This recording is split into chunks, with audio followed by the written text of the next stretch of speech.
des voyages, des rires et des rencontres. Ah, vivement vendredi. Vous écoutez Radio JM et dans un contexte où la mémoire et la transmission prennent une importance capitale, le prix Robert Mizrahi s'impose comme un rendez-vous marquant et essentiel pour la jeunesse. Organisé par le FSJU Marseille-Provence, ce concours invite les 17-25 ans à recueillir des témoignages sur la Shoah pour ne pas laisser l'histoire s'effacer.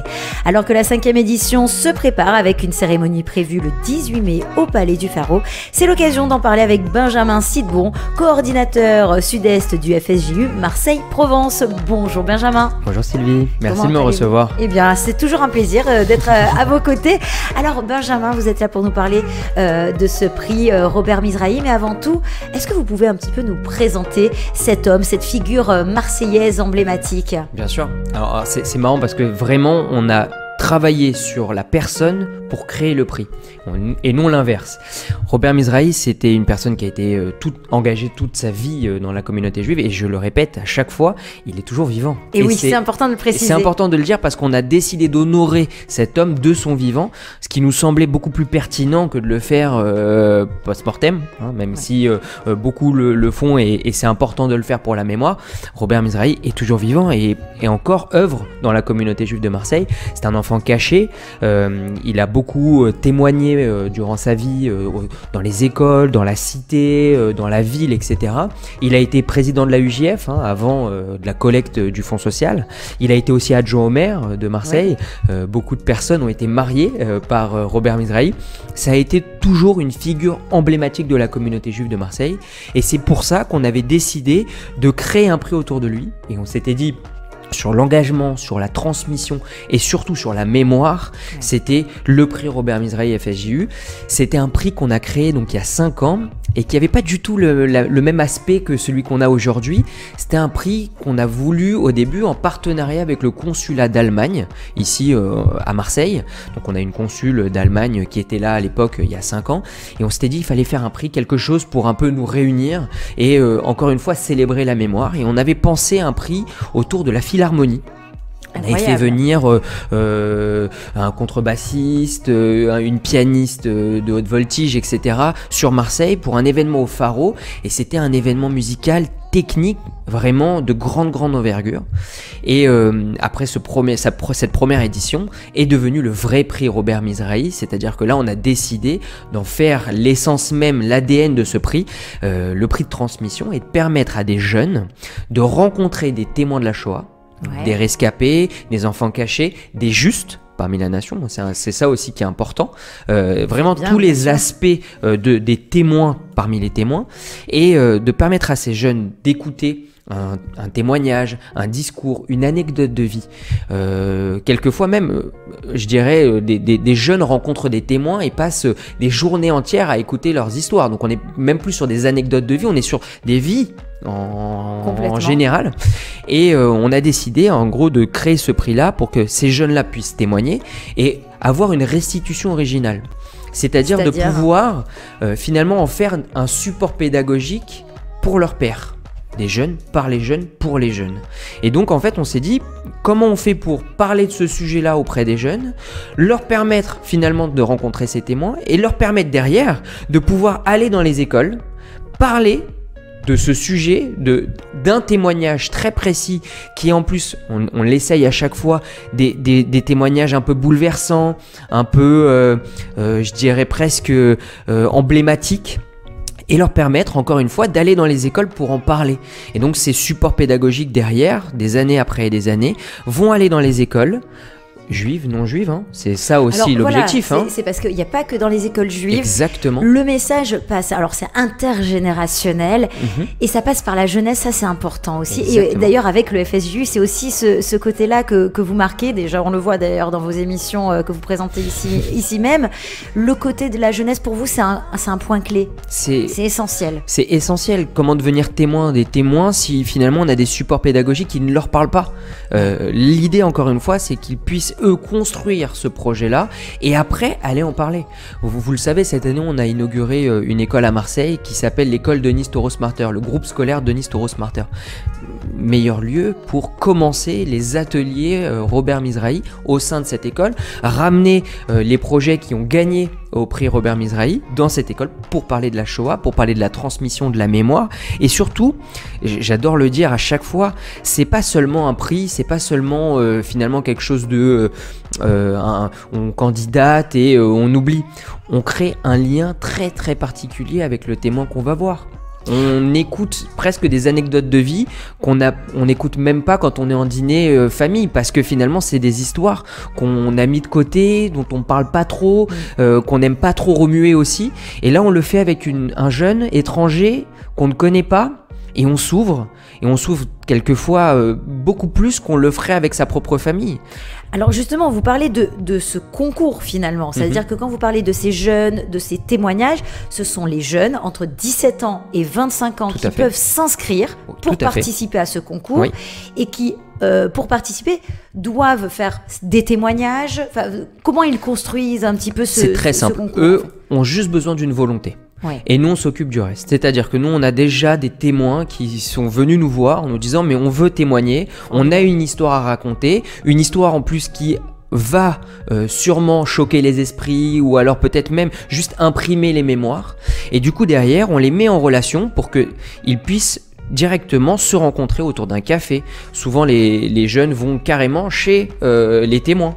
Donc vraiment on rentre dans l'intimité des gens et on parle ensemble pendant 1 heure, 2 heures, 3 heures en fonction finalement du feeling aussi de la première rencontre. Mais nous on n'est pas là. C'est là où... C'est-à-dire que c'est le jeune qui va lui-même faire, par exemple, son interview, il prend son petit micro, son téléphone portable, il peut imaginer, je ne sais pas, une exposition photo également. C'est ça, en fait, on est vraiment dans la création un petit peu artistique. Tout à fait. Et à la rencontre de ces personnes qui ont vécu l'inimaginable, l'impensable. Et ensuite, comment ça se passe, c'est-à-dire au niveau de l'inscription? Alors ça c'est très simple, nous sur Instagram on récupère les candidatures, on envoie un petit formulaire pour savoir un peu qui est la personne, est-ce que bien évidemment elle est en études, pas en études, est-ce qu'elle est en études supérieures, quelles sont les appétences aussi de la personne, parce qu'on aime bien aussi créer des matchs. Par exemple, je vous donne une idée, on a cette année une école qui s'appelle l'EJAP, l'école juive d'Aix-en-Provence, qui a décidé de candidater. Et l'école juive d'Aix-en-Provence a un ADN très particulier, c'est-à-dire qu'ils ont tourné l'enseignement vers l'art, vers les projets artistiques, le dessin, la peinture, ils vont beaucoup faire de la scène, etc. Et donc on s'est dit, bon bah puisqu'ils candidatent, on va leur trouver un témoin qui match avec l'ADN de l'école. Et donc on a trouvé une professeure d'école qui est aujourd'hui peintre et qui en plus expose à Aix-en-Provence. Ah bah c'est parfait. Donc on s'est dit bah c'est parfait, et donc là elle peut rencontrer effectivement cette classe pour pouvoir travailler avec eux sur le projet pédagogique et artistique de l'école. Ah donc vous aidez aussi, hein, vous accompagnez, il y a un véritable accompagnement de la part... Oui, tout à fait, et même tout au long du process après l'inscription, c'est-à-dire du premier rendu où on demande quand même un texte pour un peu essayer de comprendre le projet, l'anecdote, etc. Ensuite on les aide sur comment on va le décliner de manière artistique, même si c'est un projet qui est complètement personnel. L'idée c'est vraiment de les accompagner pour qu'ils puissent encore une fois se déployer complètement dans ce projet. Alors quels ont été les derniers gagnants, on va dire? Allez, on va parler même de la dernière gagnante ou gagnant de l'édition précédente. C'était quoi? Pourquoi? Alors, l'année dernière, on a eu une formidable jeune qui s'appelle Zelda Sokolovski, qui venait d'Avignon, qui a participé au projet. Et alors, elle est venue avec une démarche un peu différente. C'était qu'elle s'est dit, moi, je veux aller directement voir des gens de ma famille dont on ne connaît peu l'histoire. Et du coup, elle est partie voir des gens de sa famille pour en fait travailler sur ce projet de mémoire. Et en fin de compte, c'est intéressant parce qu'on pousse des portes qu'on n'arrive pas à pousser même au sein de sa propre famille. Donc là, parce qu'on est sur un prix qui est le prix Robert Mizrahi, là on arrive à discuter de sujets qui sont encore un peu enfouis ou dont on n'aime plus parler. Et donc on a reçu ce témoignage. Alors c'était ultra intéressant, c'était une vidéo livre photo. Et du coup, elle l'a travaillé comme un livre qui donc avançait et avec un récapitulatif de tous les albums photos qu'elle avait réussi à récupérer de l'époque et en racontant l'histoire de la personne. Mais vraiment pour le coup, je me souviens encore l'année dernière quand on était au Palais du Pharo et qu'on regardait la vidéo avec tous les gens qui étaient dans la salle, on a à peu près 200-250 personnes, et ben c'était exactement la même chose. Pas un bruit dans la salle, les gens les frissons, applaudissements, quelques personnes un peu émues avec une petite larme à l'œil. On arrive même à ressentir finalement déjà le lien entre les deux personnes, entre l'interviewé et l'intervieweur, mais aussi le travail et l'émotion qu'on a mis dans ce travail-là, parce qu'encore une fois, on touche quelque chose de l'intime et on a envie, en tant que jeune, de pouvoir restituer de manière la plus cohérente possible, la plus parfaite possible en termes d'émotion, en termes de transmission. Donc c'est aussi ça qu'on veut retransmettre. Et vous la connaissez un peu plus que moi, hein, je pense maintenant. Ouais. Noah Stora a participé à ce prix. Et pour l'assister, bravo Noah. Elle a interviewé un rescapé de la Shoah et en fait elle en a fait carrément une exposition photo et elle en a fait une conférence. Donc on a même venu ici dans nos locaux à l'espace Paul Benahim, on a fait cette exposition photo avec la conférence, etc. Et on a fait venir la personne qui avait été interviewée, et encore une fois on est sur un binôme qui a très très bien marché, et encore une fois où on a un lien qui s'est créé très fort entre ces deux personnages. Je veux pas trahir de secret, hein, mais on lui a même proposé d'aller en Argentine parce qu'une partie de sa famille était en Argentine pour aller faire cette conférence. Tu peux nous le dire, Noah, on va l'écouter un petit peu, Noah aussi là-dessus. Oui, tout à fait, c'est exactement ça. On t'avait proposé, Noah, d'aller en Argentine. Ils m'ont proposé d'aller en Suisse, il me semble aussi. Hein. En Suisse, parce qu'il y a de la famille en Suisse et en Argentine, et c'est vrai que c'est un monsieur avec qui j'ai gardé quand même contact après le prix. Il y a une petite relation qui s'est créée. Alors, je vais pas le voir tous les jours, bien évidemment, mais voilà. Et donc, on avait fait cette conférence. Lui s'est déplacé. C'est un monsieur qui a quand même 97 ans, si je dis pas de bêtises. Donc voilà, on a créé un lien. Moi, ça m'a fait extrêmement plaisir, et peut-être que j'irai en Argentine et en Suisse, on verra. Mais c'est vrai que c'était une expérience vraiment incroyable, et moi je conseille aux gens autour de moi qui me parlent du prix Mizrahi vraiment d'y participer, parce que en dehors du prix, il y a un vrai travail de mémoire, et même personnellement ça apporte énormément. Ça permet de créer des liens avec des gens qui font partie entre guillemets du passé, mais qui sont aussi le futur quelque part, et si nous on raconte pas, personne le fera. Tout à fait. C'est très important. Eh bien, merci Noah pour cette intervention, parce que c'est ce qui marque bien sûr ce prix Robert Mizrahi. Alors je voudrais quand même un petit peu aussi savoir quel est le rôle de la commission et du jury dans la sélection des lauréats, etc. Alors, on pense toujours au renouveau du prix. C'est-à-dire qu'on se dit à chaque fois, il faut quand même quelque chose de nouveau, une petite nouveauté. Donc on essaye aussi, avec la commission, de travailler sur finalement comment on va trouver de nouveaux candidats et des candidats différents. Donc d'un côté, on a les rescapés. Donc là, on a par exemple cette année un Juste parmi la nation qui a décidé d'être interviewé et de partager son histoire. Et de l'autre côté, on a décidé depuis l'année dernière d'avoir des candidatures collectives. Alors normalement c'est une candidature individuelle, les jeunes décident de candidater et de participer au prix, et là on a décidé de le travailler aussi d'une manière plus pédagogique, et c'est d'aller dans les écoles et qu'une classe entière puisse candidater avec un professeur d'histoire, un professeur de français, un professeur qui souhaite finalement soutenir le projet. Et en gros l'idée c'est qu'une classe entière réfléchisse à comment le support pédagogique sur la Shoah puisse évoluer et être encore une fois utilisé dans les écoles. Donc on a eu Provence, Thiers, là on a des écoles comme le groupe scolaire Ben Eléazar, etc. et les JAP.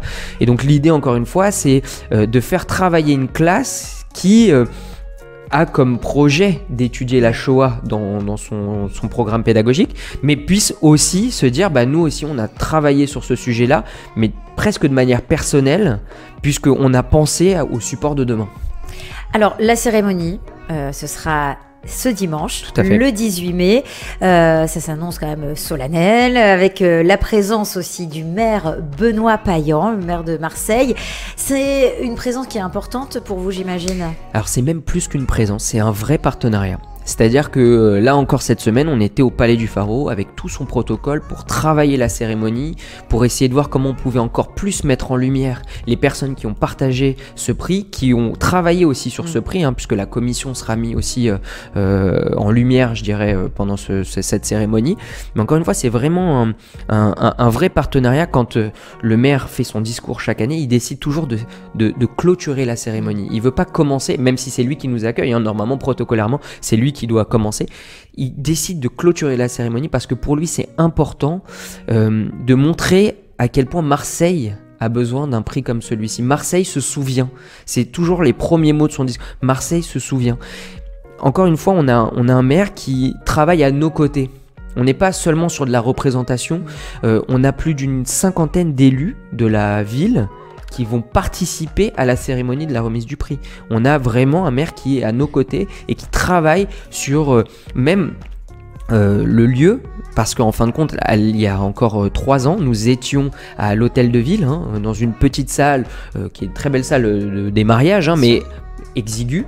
Et là, on se retrouve au Palais du Pharaon, qui est une salle emblématique de Marseille, où on sait qu'on a la lumière qui reflète la lumière du prix. Donc encore une fois, on est sur un très très beau lieu, en partenariat avec ce maire qui est encore une fois un phrasé exceptionnel le jour J, et qui décide en plus de rester avec nous derrière, de discuter avec les gens, de comprendre aussi comment ces jeunes-là ont travaillé et ont pensé, je dirais, la restitution de ce prix à la fin. Alors justement, comment participer à ce concours? Est-ce qu'on a encore le temps pour s'inscrire, même ne serait-ce que quelques petites minutes pour participer, ou ça y est? Ça y est, je peux même vous dire que le jury a délibéré, bien évidemment, puisque c'est dimanche la remise du prix. Donc là, les jurys ont bien évidemment délibéré. On sait qui est le gagnant ou la gagnante. On ne peut pas le dire. Bon, on Sophie est sous embargo. ou elle, évidemment. Exactement. Mais pour l'année prochaine, les candidatures sont déjà ouvertes. On a déjà ouvert le prix. Donc si vous voulez candidater, vous pouvez nous envoyer directement un message sur Facebook ou Instagram, ou même par mail si vous le souhaitez. L'idée, c'est juste que nous, on puisse vous recontacter derrière. Et encore une fois, que ça soit individuel ou collectif, vous pouvez même embarquer, par exemple, si vous êtes un jeune terminal, vous voulez embarquer votre classe, vous pouvez très bien le faire. Et nous, on va contacter les professeurs, les embarquer et leur montrer aussi comment amener ce sujet-là au sein d'une classe. Donc là, il n'y a aucun problème. On peut le faire, mais pour l'année prochaine. Mais pour l'année prochaine. Mais voilà, vous pouvez prendre de l'avance, n'hésitez surtout pas. Et vous l'avez bien compris aussi, vous êtes très suivi avec le FSJU Marseille-Provence. Le FSJU Marseille-Provence qui a peut-être des projets en cours ou à venir pour la délégation un petit peu. Là, on clôture un super projet qui était le séminaire Inéni. Je vais quand même en dire un mot parce que ça a été vraiment en fin de compte un projet presque systémique en France. On a eu à peu près 200 jeunes de toute la France entière, leaders un peu communautaires, leaders d'associations ou des jeunes qu'on a détectés. On sait pertinemment qu'ils vont être les leaders de demain. En tout cas, on va faire tout pour qu'ils le soient. 200 jeunes qui sont venus faire un séminaire pendant 5 jours ici à Marseille, Aix-en-Provence, Aix-les-Milles. L'idée, c'était de faire un séminaire de travail, comme des masterclass, des ateliers sur l'engagement, sur la mémoire, sur la transmission. On est parti au Camp des Milles, on est parti à l'hémicycle de la région avec ces jeunes, rencontrer le vice-président de la région, Ludovic Pernet, qu'on connaît tous très bien ici. Sur l'engagement citoyen, l'engagement communautaire, etc. Et après tout un Shabbat où on a décliné des forums, des masterclass, des ateliers de travail, etc. L'idée, encore une fois, c'était de faire rayonner notre délégation ici, faire comprendre que finalement sur de l'engagement, quand on a la volonté, quand on est un jeune, de s'engager, on peut passer à l'acte très facilement quand on se rapproche d'une institution communautaire. Et on travaille comme ça toute l'année avec les jeunes en leur disant mais vous avez du temps, 1 heure, 2 heures, 3 heures par semaine. Vous voulez participer en fonction de vos appétences, en fonction de ce que vous voulez faire, on va vous orienter, on va vous aider à travailler sur ces projets. On peut faire du bénévolat Beyachad, on peut faire de l'empaquetage avec Amazon, on peut faire de la collecte alimentaire dans les magasins. En fonction de vos appétences, même si vous avez qu'une seule heure par semaine, on peut travailler ensemble. C'est aussi le projet de l'émission de radio qu'on fait ici, Radio Jeunesse Marseille, c'est de leur montrer que ils ont quelque chose à dire, ils ont quelque chose à faire, et que quand ils veulent le faire, on va leur donner les moyens de le faire. Et donc voilà, le séminaire Inéni, me voici Hein, c'est ça que ça veut dire, me voici. Et encore une fois, ça a été important de les réunir, de travailler sur ces projets-là. On a eu toutes les fondations de France qui ont participé, qui ont été partenaires de ce séminaire. Preuve quand même que, encore une fois, on est sur un projet vraiment systémique et toute l'année, ces jeunes, on les a détectés, on les suit et derrière, on va faire en sorte de les propulser pour qu'ils soient leaders de la cité ou de la communauté. Et on imagine bien qu'il y ait eu des retours parlants pour eux, hein, des retours positifs. J'imagine que vous avez eu aussi des retours de leur part de ce vécu, de ce séminaire. Ouais. Quels sont les retours justement que vous avez? Alors, ils sont tous très curieux au début parce qu'il n'en existe pas beaucoup des séminaires comme celui-ci, donc ils sont tous très curieux au début et à la fin, ils me disent mais en fait, pourquoi il n'y en a pas plus ? On aime avoir ces ateliers où nous on réfléchit, pas seulement des conférences où on y assiste et à la fin on a compris, on a récupéré quelque chose, mais là on a travaillé ensemble. Oui, il y a de l'action. Exactement. Ils sont vraiment en situation. Tout à fait. Et donc en plus de ça, ils rencontrent toutes les jeunes de la France, donc là ça leur permet aussi de confronter leurs idées géographiques, régionales, parce que derrière on a finalement tous les mêmes problématiques sur lesquelles on travaille et des solutions qu'on peut apporter nous ici qui sont vraies partout dans toute la France. Donc c'est aussi ça pour eux. Et il y a quand même un dernier sujet qui est important. 200 jeunes de la communauté, de toute la France. On a aussi créé des couples. Et c'est ça qui est intéressant. Magnifique. Et je peux même vous le dire, il y a FSJU, encore... Ouais, c'est vrai. Le FSJU rencontre bientôt. Alors, c'est pas notre job, mais c'est aussi, ça y participe dans un séminaire comme celui-ci. Il y a 2 ans, on en a fait un à Aix-en-Provence. Et on a eu une union il y a 3 ou 4 mois. Ils se sont mariés à Aix-en-Provence. Voilà, donc, alors, voilà, non, mais c'est bien de le dire. C'est aussi ça, des rencontres du Fonds social. Ça permet aussi de se rencontrer entre jeunes dans toute la France. Des jeunes engagés et des jeunes vraiment formidables. Alors, dernière question, les projets du FSJU, concrètement l'actualité, pardon. Alors, on a plein de projets. On est en plein sur un marathon du bénévolat avec les mouvements de jeunesse. Donc ça, faut le dire. Ça fait déjà bien 2 mois. Il nous reste encore 1 mois. C'est plein d'actions qui sont proposées aux jeunes. Vous pouvez participer directement, nous envoyant des messages, bien évidemment. On a tout un planning d'activités qui sont proposés aux jeunes. Ça peut être des moments à Beyahat, ça peut être au Casim, ça peut être à la coopération féminine, ça peut être à la radio, etc. L'idée, c'est que les jeunes s'engagent en fonction de leur emploi du temps. Là, on a organisé des Maccabiades la semaine prochaine à Yavne. Pour tous les jeunes qui veulent s'inscrire, c'est le 25 à Yavne. Et donc, l'idée, encore une fois, c'est d'être militant, d'être engagé sportivement. Et donc, encore une fois, montrer notre esprit sportif au sein de ces Maccabiades. Et il y a plein d'autres activités qui vont venir. On a des rencontres féminines au Fonds social. On a des projets avec des projections de films. On travaille aussi déjà sur les événements de la rentrée.